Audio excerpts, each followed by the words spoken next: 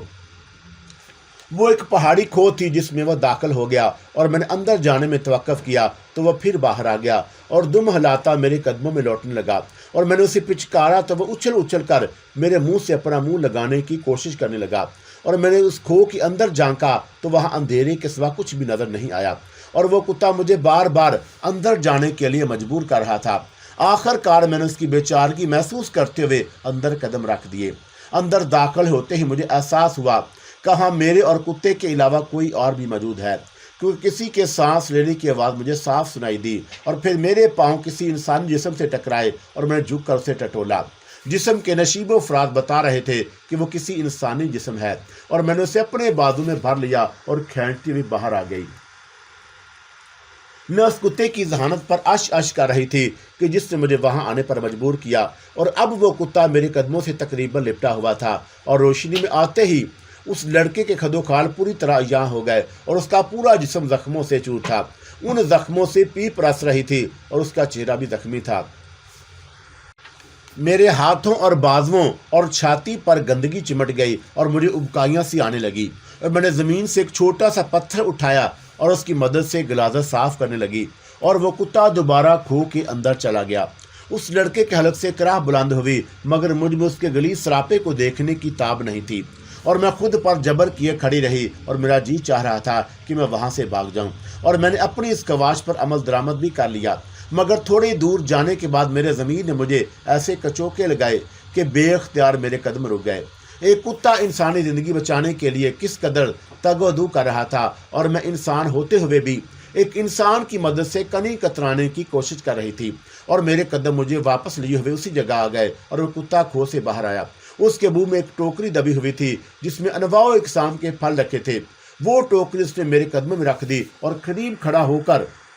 دم ہلانے لگا جیسے مجھے کھانے کی دعوت دے رہا ہو، اور میں نے ایک پھل اٹھا کر دانتوں کی مدد سے کاٹا تو میرا ذہن انتہائی میٹھے اور لذیذ مشروب کے ذائقے سے لبریز ہو گیا، اور تھوڑی سی دیر بعد اس وفادار کتے نے کسی درخت کے پتے لا کر میرے قدموں میں ڈال دیے، اور میں نے سوالیہ نظروں سے اسے دیکھا۔ دراصل میری سمجھ میں نہیں آیا کہ میں ان پتوں کا کیا کروں، اور کتا بے ہوش پڑے ہوئے لڑکے کے قریب گیا اور اس کے زخموں کو اپنی زبان سے چاٹ کر مجھے احساس دلایا کہ لڑکے کے زخم صفائی مانگتے ہیں، اور میں نے ان پتوں کی مدد سے لڑکے کے رستے ہوئے زخموں کو صاف کرنا شروع کر دیا۔ گو مجھے اس میں دقت محسوس ہوئی، اور پھر بھی ایک انسان کی جان بچانے کے لیے مجھے خود پر جبر کرنا تھا، اور وہ کتا کچھ فاصلے پر بیٹھا مجھے احسان مندانہ نظروں سے دیکھتا رہا اور اپنی زبان سے میرے پاؤں بے تحاشا چاٹتا رہا۔ اس لڑکے کی تیمارداری میں مجھے شام ہو گئی۔ اسے ہوش میں لانے کی تمام تدبیریں فی الحال ناکام ہو چکی تھیں، اور میں اسے اس حال میں چھوڑ کر کہیں بھی جا نہ سکتی تھی، کیونکہ اب اس کی زندگی کا دار و مدار میری توجہ اور تیمارداری پر منحصر تھا۔ اور پھر صبح ہو گئی اور سورج نکل آیا اور ہر طرف دھوپ پھیل گئی۔ وہ لڑکا بے دستور بے ہوش پڑا تھا، اور میں نے دھوپ سے بچانے کے لیے اسے اٹھا کر ایک سایہ دار درخت کے نیچے ڈال دیا۔ دوپہر کے بعد آسمان پر بادل چھا گئے اور ہلکی ہلکی بوندا باندی شروع ہو گئی، اور تھوڑی دیر بعد اس بوندا باندی نے موسلا دار بارش کی صورت اختیار کر لی، اور بارش کے ٹھنڈے اور شفاف قطرے زخمی لڑکے کے جسم پر پڑے تو اس نے کسمسا کر آنکھیں کھول دی، اور وفادار کتا فوراً اس کے قریب گیا اور فرتے مسرت سے بھونکنے لگا۔ لڑکے نے اپنا ہاتھ اٹھایا اور کتے کے سر پر رکھ دیا، مگر پھر فوراً ہی وہ ہاتھ نیچے گر گیا، اور اس نے دوبارہ ہاتھ اٹھانے کی کوشش کی، مگر ناقاہت کے مارے اپنی کوشش میں ناکام رہا، اور وہ دوبارہ آنکھیں بند کر کے لیٹ گیا، اور ابھی تک اس کی نظر مجھ پر نہیں پڑی۔ بارش کا پانی اس کے زخموں کے لیے نقصان دہ ہو سکتا ہے، اس لیے میں نے اسے بازو میں اٹھانے کی ناکام کوشش کی، اور اس کھو کی جانب بڑھی جہاں سے اسے میں نکال کر لائی تھی، اور انسانی جسم کے لمس کو محسوس کرتے ہی اس نے آنکھیں کھول دیں، اور میرا چہرہ اس پر جھکا ہوا تھا۔ اس نے خوف زدہ نظروں سے میری آنکھوں میں جھانکا، اس کے لب کانپے، شاید وہ کچھ کہنا چاہتا تھا۔ گھبراؤ نہیں، میں تمہاری دشمن نہیں، اور میں نے اپنے لہجے میں پیار سمیٹتے ہوئے کہا، اور وہ بدستور خوف زدہ نظروں سے مجھے دیکھتا رہا۔ شاید وہ میری بات نہیں سمجھ پایا اور اس نے پھر کچھ کہنا چاہا، مگر آواز کے کانپتے ہوئے لبوں تک آنے سے پہلے ہی دم توڑ گئی۔ میں اسے کھینچتی ہوئی اٹھا کر کھو سے باہر آ گئی اور قریب اسے لٹا دیا۔ اب وہ مکمل طور پر ہوش میں تھا، مگر نکاہت اور کمزوری اس پر اس طرح غالب تھی کہ وہ نہ بول سکتا تھا اور نہ ہی حرکت کر سکتا۔ اس کا وفادار کتا اسے ہوش میں دیکھ کر اس کے آس پاس اچھل کود کرنے لگا اور باہر لٹا کر مجھے ایک بار پھر اس کے زخم صاف کیے، اور جو اب کافی حد تک خشک ہو گئے، اور شاید اس شیریں پھل کے رس کا اثر تھا یا بار بار صاف کرنے کی وجہ تھی جو اس کے زخم اتنی جلدی بھر گئے۔ رات بھر آسمان پر بادل چھائے رہے اور میں بڑی بے تابی سے ان کے چھٹنے کا انتظار کرتی رہی تاکہ اپنے فقیر بابا سے اس لڑکے کے بارے میں دریافت کر سکوں، اور اسی انتظار میں میری آنکھوں میں نیند بھرنے لگی اور مجھے اپنے ذہن و سرور و کیف میں ڈوبتا ہوا محسوس ہوا، اور اس پر ٹھنڈی اور خوشگوار ہوا نے قیامت ڈھائی اور جو اپنے غیر مرئی ہاتھوں سے تھپک کر مجھے نیند کی دیوی کے حضور پیش کر دیا، اور میں دنیا مافیا سے بیگانہ ہو گئی۔ جب میری آنکھ کھلی تو بادل چھٹ چکے تھے اور آسمان پر ستارے ٹمٹما رہے تھے، اور میں نے دل ہی دل میں بابا جی کو یاد کیا، اور تبھی مجھے ایسے لگا جیسے وہ فوراً میرے سامنے آ گئے ہوں، اور میں نے ان سے پوچھا، کیوں جناب، یہ نوجوان کون ہے؟ یہ سلیم ہے۔ کون سلیم؟ وقت آنے پر بتاؤں گا، ابھی کیوں نہیں؟ تو سنو، اس کی داستان بہت طویل ہے۔ یہ لڑکا ظلم و ستم کی منہ بولتی تصویر ہے، اور اس پر یہ ظلم ستم اس کے اپنوں نے توڑے ہیں، اور ہم تمہیں اس کے بارے میں سب کچھ بتائیں گے، مگر وقت بہت تھوڑا ہے اور صبح ہونے والی ہے، اور تھوڑی دیر بعد ہم تمہیں الوداع کہیں گے، اور اس داستان کا ذکر رات پر اٹھا رکھو کہ یہ کہہ کر وہ پھر نظروں سے اوجھل ہو گئے۔ اور فقیر بابا کی نامکمل بات نے میرے شوق کو بھی ہوا دی، اور میں ان سے اسی وقت سب کچھ پوچھنا چاہتی تھی، کیونکہ متشنگی کے بے کراں سمندر میں گوتے کھا رہی تھی۔ شیریں مشروب والے پھل ختم ہو چکے تھے اور قریب کوئی ایسا درخت دکھائی نہیں دیا جس پر کوئی پھل لگا ہو۔ اس لڑکے کو یقیناً اس بات کا علم تھا کہ وہ پھل کہاں سے دستیاب ہو سکتے ہیں، مگر وہ میری زبان نہیں سمجھتا تھا، اور میں سخت بھوک محسوس کر رہی تھی، اور پیاس سے میرا حلق بالکل خشک ہو گیا، اور میں نے ہاتھوں سے چلو بنا کر لڑکے کی طرف اشارہ کیا، اور وہ فوراً میری مطلب سمجھ گیا۔ ٹائیگر، یہ پہلا لفظ تھا جو میری سمجھ میں آیا، اور اس کے ساتھ ہی وفادار کتا بھاگتا ہوا اس لڑکے کے قدموں سے لپٹ گیا، اور لڑکے نے اپنی زبان میں اسے کچھ کہا، اور کتا دم ہلاتا ہوا ایک طرف دوڑنے لگا، اور لڑکے نے اشارے سے مجھے کہا کہ میں اس کے پیچھے جاؤں، اور میں ٹوکری اٹھا کر کتے کے پیچھے لپکی۔ کافی فاصلے پر پھلوں کے بہت سے درخت لگے ہوئے تھے، اور وہاں جا کر کتا رک گیا، اور میں نے بہت سے پھل اکٹھے کیے اور واپس جانے کے لیے مڑی ہی تھی کہ ایک خوفناک کالے رنگ کے ناگ نے میرا راستہ روک لیا۔ وہ اپنا بھیانک پھن اٹھائے بالکل میرے سامنے کھڑا تھا، اور میں لمحہ بھر کو ٹھٹکی، اور پھر اس نے میرے ہوش و حواس کو اپنی آنکھوں کے شکنجے میں اس طرح جکڑ لیا کہ مجھے اپنے جسم کی حرکات و سکنات پر کوئی اختیار نہ رہا، اور ناگ میرے سامنے جھومنے لگا۔ اس پر خمار و مستی کی عجیب و غریب کیفیت طاری تھی، اور اپنے شکار کو سامنے دیکھ کر وہ خوشی سے دیوانہ ہو گیا۔ اس کی آنکھوں سے نکلنے والی پر اسرار چمک نے مجھے منجمد کر کے رکھ دیا، اور وہ اپنے جلو میں موت کی بھیانک خاموشی سمیٹے آہستہ آہستہ میری جانب بڑھنے لگا۔ اس سے پہلے کہ وہ اپنا زہر میرے جسم میں اتار دیتا،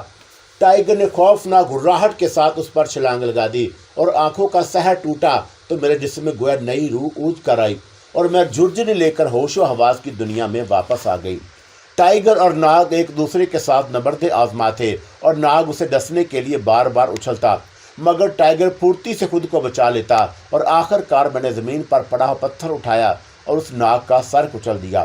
ٹائیگر تیزی سے میری جانب بڑھا اور میرے پاؤں چاٹنے لگا۔ اس بے زبان مگر عقل مند جانور نے مجھے موت کے منہ سے بچا لیا، اور میں نے اسے اپنی گود میں اٹھا لیا۔ وہ منہ سے عجیب و غریب آوازیں نکالتا ہوا اپنا منہ میرے منہ سے لگانے کی کوشش کرنے لگا۔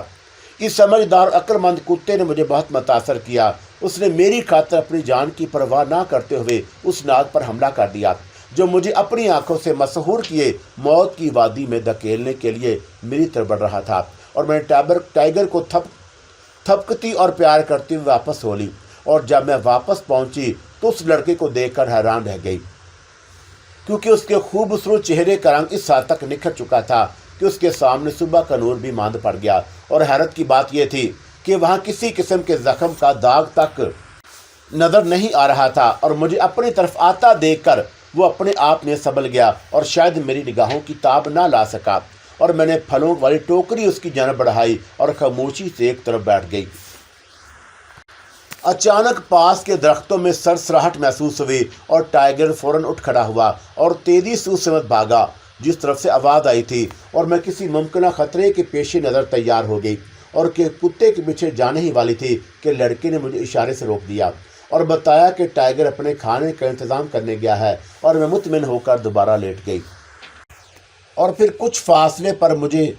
فقیر بابا آتے ہوئے نظر آنے لگے اور میں انہیں دیکھ کر لپکی، اور نزدیک آ کر انہوں نے میرے سر پر ہاتھ پھیرا اور پھر کہا، بیٹی جب تو اس قابل ہوئی ہے کہ شورویر سے مقابلہ کر سکے تو قسمت نے تیرا ساتھ چھوڑ دیا۔ جتنی جلدی ہو سکے تو لوٹ جا اور کچھ دنوں کے لیے تابوت مقدس کا خیال چھوڑ دے، اس لیے کہ نسیم کی روح پر شورویر نے قبضہ کر لیا اور اسے آزاد کرنا تجھ پر لازم ہے۔ مگر بابا میں اتنی جلدی ڈھاکہ کیسے لوٹوں گی؟ اپنے ساتھ سلیم کو لے لے، وہ تیرے بہت کام آئے گا، اور جا اسے ساتھ لے کر باہر آ اور میں تجھے اپنی قوت سے وہاں پہنچانے کی کوشش کرتا ہوں۔ گو کہ ایسا کرتے ہی میری بے انتہا قوت کم ہو جائے گی، مگر تیری خاطر کروں گا۔ اور میں بھاگ کر کھو میں آ گئی اور سلیم کو کھینچتی ہوئی باہر لے آئی۔ علم کی قوت ناممکن کو ممکن بنا دیتی ہے۔ اس کا ہلکا سا مظاہرہ میں نے اس وقت دیکھا جب بابا نے سلیم کے سر پر ہاتھ پھیرا، اور وہی سلیم جو جنگلی زبان کے علاوہ کوئی دوسری زبان نہیں جانتا تھا، وہ فر فر اردو بنگلہ بولنے لگا۔ اور پھر میں نے فقیر بابا سے پوچھا کہ اس بار اسے کس طرح آزاد کراؤں، اور تمہاری دعاؤں نے اس کی زندگی گھٹا دی ہے، اب وہ کبھی بھی دوسرا جسم اوڑھ نہیں سکے گا، اس لیے نئی زندگی پانے کے لیے ایک دوسرا راستہ اختیار کیا ہے، اور اس نے شیطان کو خوش کرنے کے لیے ایک گروہ تیار کر لیا، اور بہت جلد وہ اپنے مقصد کو حاصل کر لے گا۔ اور اگر اس کے چنگل سے شمس و نہار کو بچایا نہ گیا، اور شمس و نہار ہے کہاں؟ وہ تیج گاؤں میں ہے، اور تم آج رات اسے نکال کر لے آؤ، ورنہ اس کی بلی چڑھا دی جائے گی۔ جانا کہاں ہے؟ بتایا تو ہے کہ تیج گاؤں چلے جاؤ، اور ایئرپورٹ سے مشرق کی سمت اپنے ساتھ سلیم کو بھی لے جاؤ، اور وہ بہت کچھ جانتا ہے۔ اور باہر نکل کر میں نے ادھر ادھر دیکھا، قسمت اچھی تھی اور فوراً ٹیکسی مل گئی اور تیج گاؤں جانے کے لیے نکل پڑی، مگر مجھے راستہ رکنا بھی تو تھا کیونکہ سلیم کو ساتھ لینا ضروری تھا۔ اور گاؤں میں پہنچتے ہی ڈرائیور نے رفتار کم کر دی اور سارا گاؤں اندھیرے میں ڈوبا ہوا تھا۔ کہیں کہیں روشنی نظر آئی، یا پھر مکانوں کی کھڑکیوں پر پڑے پردوں میں سے چھن چھن کر آنے والی روشنی گاؤں میں زندگی کا ثبوت بہم پہنچا رہی تھی، اور گاؤں کے لوگ اپنے مکانوں میں اگر سو نہیں گئے تھے تو سونے کی تیاریاں ضرور کر رہے تھے۔ اور کچھ آگے بڑھتے ہی گھنے درختوں کی ایک پٹی نظر آئی، اور درختوں کی یہ دیوار تقریباً نصف میل لمبی تھی۔ کوسے قزاق کی شکل میں بنی کچی سڑک پر چلتے ہوئے ہم چار دیواری کے کچھ اور قریب چلے گئے، اور پھر ٹیکسی کو جھاڑیوں کے گھنے جھنڈ کے پیچھے لے جا کر کھڑا کر دیا تاکہ بوقت ضرورت فوری فرار میں کوئی دقت پیش نہ آئے۔ اور گاڑی سے نکلتے ہوئے سلیم نے ایک چھوٹا سا سوٹ کیس اٹھایا اور کھولتے ہوئے بولا، اس سوٹ کیس میں جو چیزیں تم دیکھ رہی ہو وہ میری تمام دن کی ریسرچ کا نتیجہ ہیں۔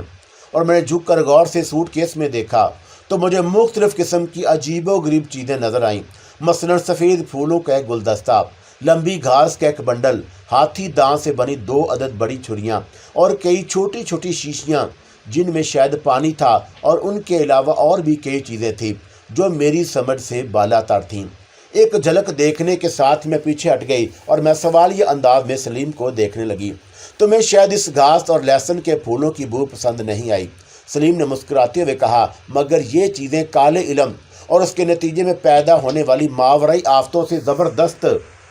دفاع کرتی ہیں۔ لو یہ چھری پکڑو۔ اور سلیم نے ہاتھی دانت کو ایک چھری میری طرف بڑھا دی۔ اور اسے میں کیا کروں؟ چھری لیتے ہوئے میں نے پوچھا۔ دیوار پر چڑھتے ہوئے اسے اپنے دائیں ہاتھ میں پکڑے رہنا، اور اگر شیطان کے کسی پجاری سے آمنا سامنا ہو جائے تو اسے اپنے چہرے کے سامنے کر لینا، اور لو یہ تعویذ گلے میں ڈالو۔ یہ کہتے ہی سلیم نے سونے سے بنی ایک چھوٹی سی ڈبیا میں بند تعویذ جس میں ریشمی دھاگا پرویا ہوا تھا خود ہی میرے گلے میں اس طرح ڈال دیا کہ تعویذ عین چھاتی پر جھول رہا تھا، اور یہ ایسی صورت میں کہ ہاتھی دانت کی چھری اگر ہاتھ سے گر جائے تو یہ تمہارے لیے ریز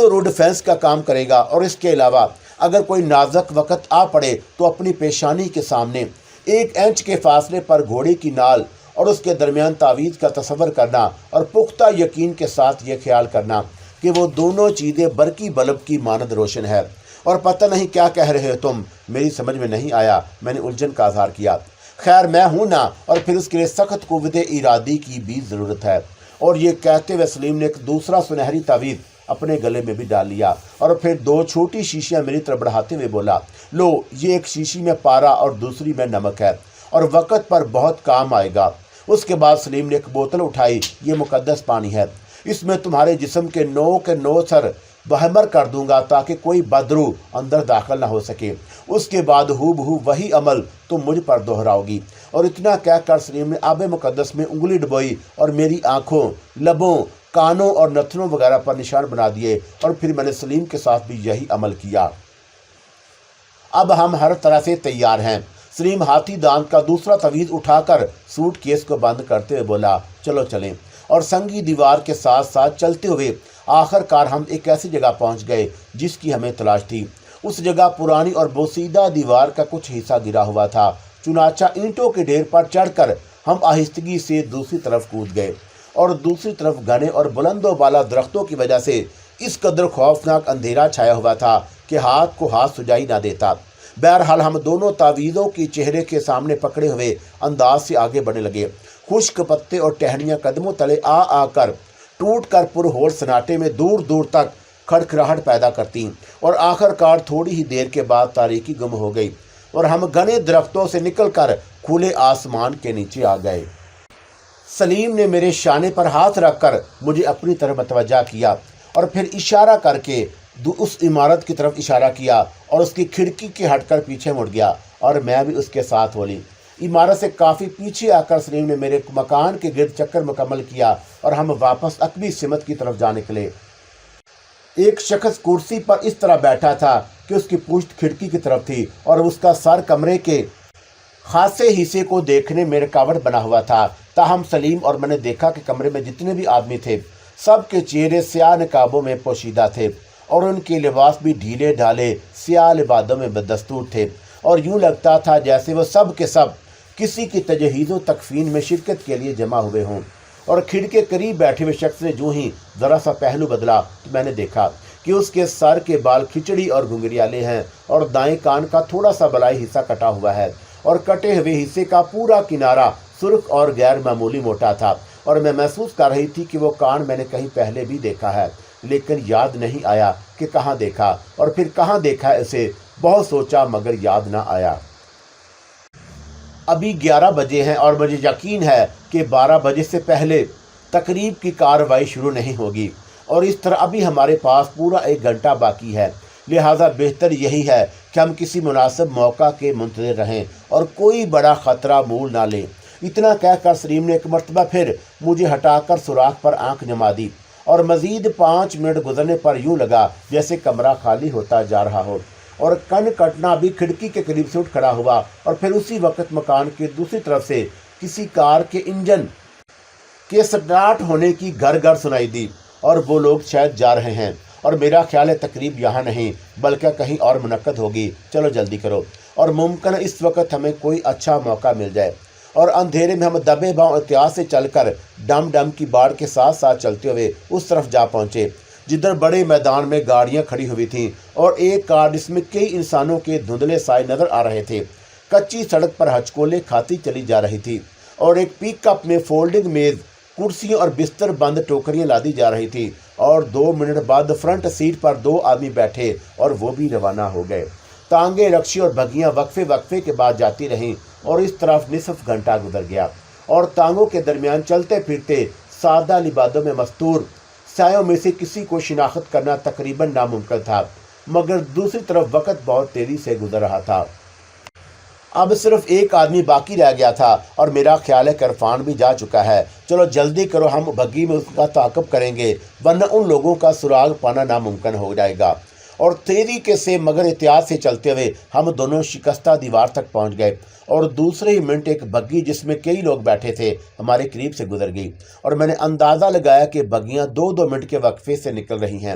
اور سلیم نے کہا کہ یہ اس لیے ایک ساتھ روانہ ہونے سے سڑکوں پر جلوس کی شکل اختیار کر لیتی اور شبہ ہو جانا یقینی تھا۔ اب اگر ابھی بگی نکلی ہے تو یہ آخری ہے، تو اس میں موجود لوگوں کو ہماری بگی کا لیمپ دیکھ کر ضرور شبہ ہو جائے گا، اور اگر وہ آخری نہیں ہے تو وہ ضرور ہمیں اپنا ہی ساتھی سمجھیں گے اور ہمارے پیچھے آنے والے ہماری بگی کو اپنا خیال کریں گے۔ اس کے ساتھ ہی سلیم نے گھوڑے کو چابک رسید کیا اور گاؤں سے آگے نکل کر ہمیں بگی کا ہیولہ نظر آیا اور ہمارے رفتار تعاقب شروع کر دیا۔ اور پھر مزید 10 منٹ گزر گئے۔ اب سڑک ہموار نہیں تھی بلکہ چڑھائی شروع ہو چکی تھی۔ میدان سے گزر کر بگی ایک پہاڑی کے دامن میں جا کھڑی ہوئی اور پہلے آنے والی تمام بگیاں بھی وہی قطار میں موجود تھیں۔ چند رکشے بھی تھے اور سلیم نے لگام کھینچ کر رفتار بھی کم کر لی تاکہ وہاں بیٹھے شیطان کے پجاریوں کو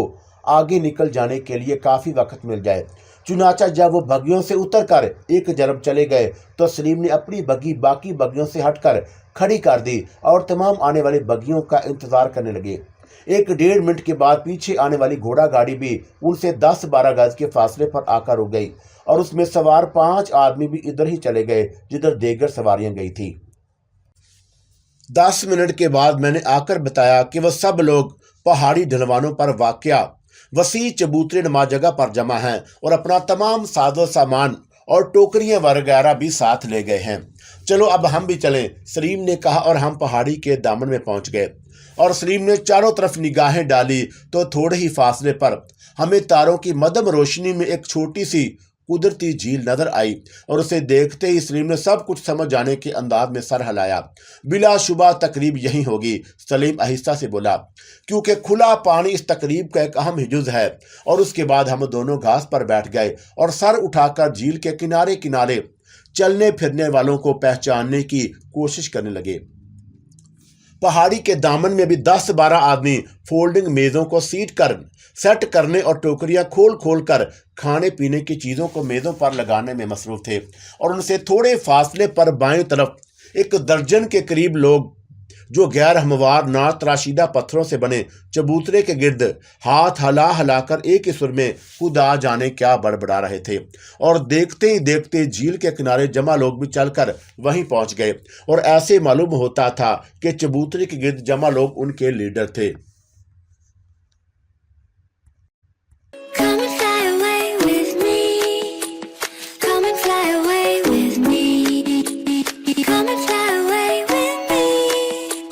Come and fly away